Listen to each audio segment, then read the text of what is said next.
Hi friends! Today we're reading The Story of Ferdinand by Munro.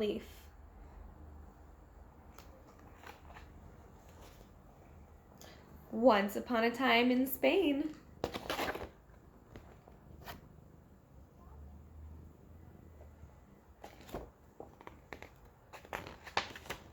There was a little bull and his name was Ferdinand.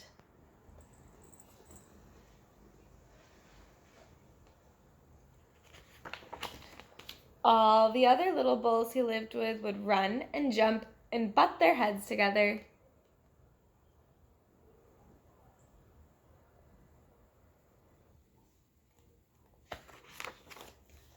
But not Ferdinand.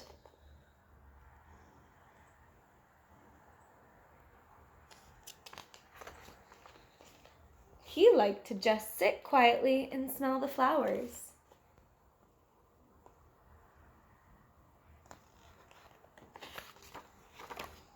He had a favorite spot out in the pasture under a cork tree.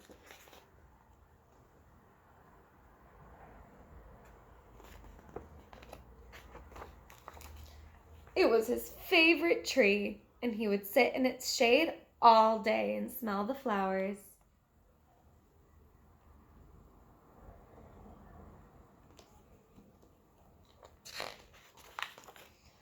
Sometimes his mother, who was a cow, would worry about him. She was afraid he was lonesome all by himself.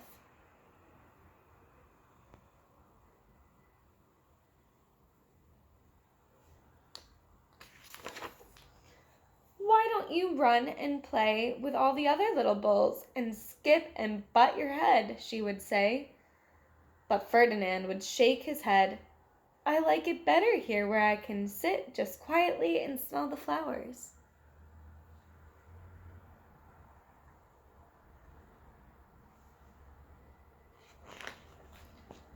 His mother saw that he was not lonesome, and because she was an understanding mother, even though she was a cow, she let him just sit there and be happy.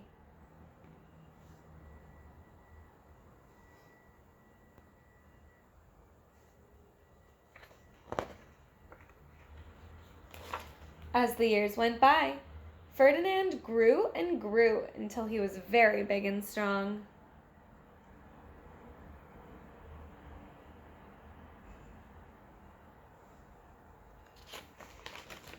All the other bulls who had grown up with him in the same pasture would fight each other all day. They would butt each other and stick each other with their horns. What they wanted most of all was to be picked to fight at the bullfights in Madrid.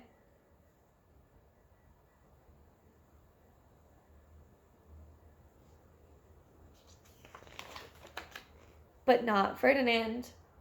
He still liked to sit just quietly under the cork tree and smell the flowers.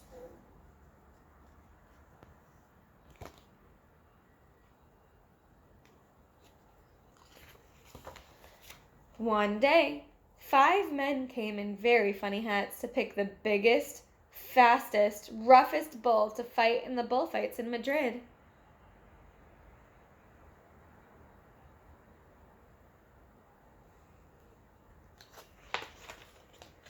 All the other bulls ran around snorting and butting, leaping and jumping, so the men would think that they were very, very strong and fierce and pick them.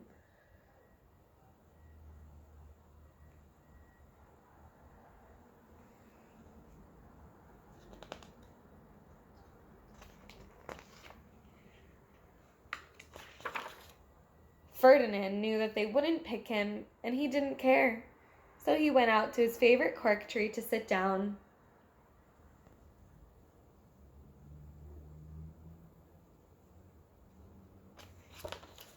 He didn't look where he was sitting, and instead of sitting on the nice spot of cool grass in the shade, he sat on a bumblebee. Ouch!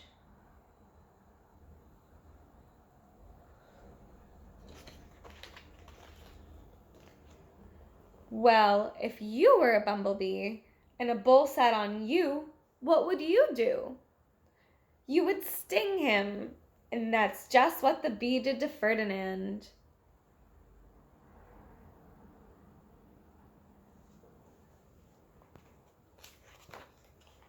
Wow, did it hurt! Ferdinand jumped up with a snort. He ran around puffing and snorting, butting and pawing the ground as if he were crazy.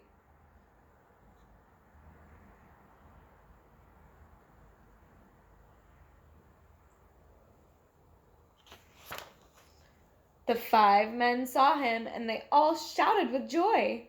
Here was the largest and fiercest bull of all, just the one for the bullfights in Madrid.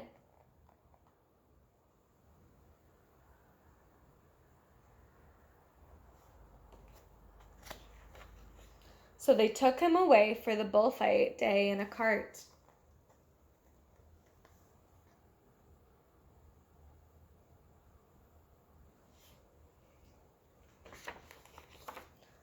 What a day it was! Flags were flying, bands were playing.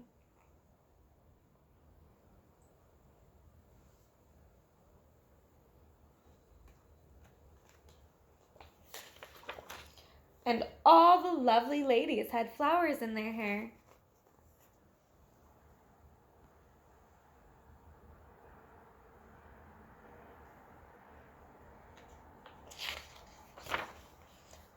They had a parade into the bull ring.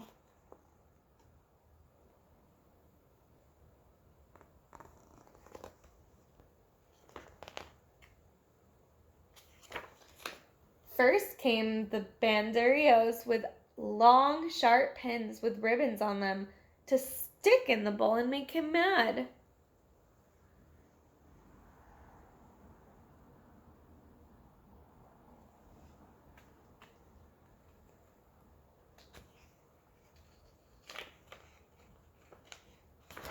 Next came the picadores, who rode skinny horses, and they had long spears to stick in the bull and make him madder.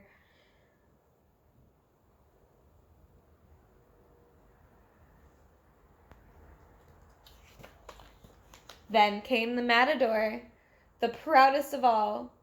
He thought he was very handsome and bowed to the ladies. He had a red cape and a sword and was supposed to stick the bull last of all.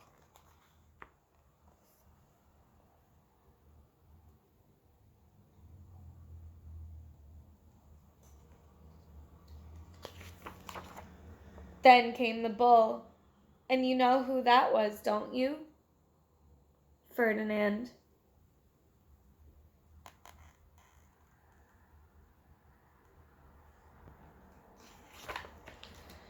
They called him Ferdinand the Fierce, and all the banderillos were afraid of him, and the picadores were afraid of him, and the matador was scared stiff.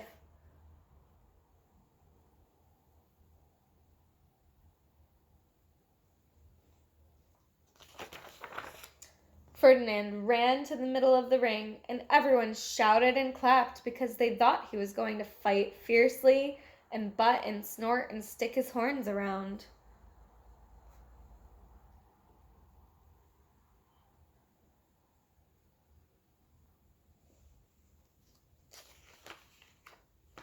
But not Ferdinand. When he got to the middle of the ring, he saw the flowers in all the lovely ladies' hair, and he just sat down quietly and smelled.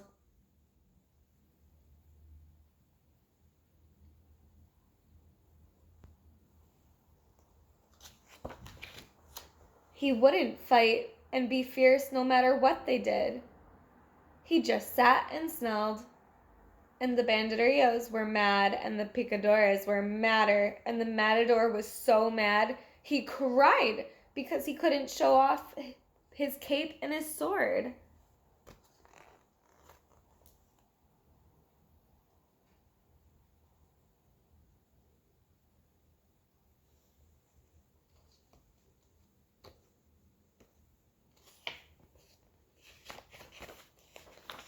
So they had to take Ferdinand home.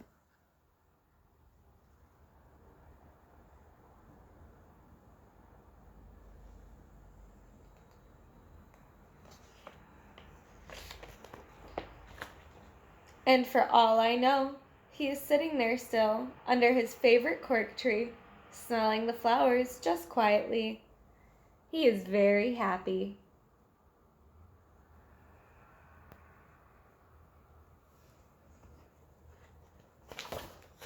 The end.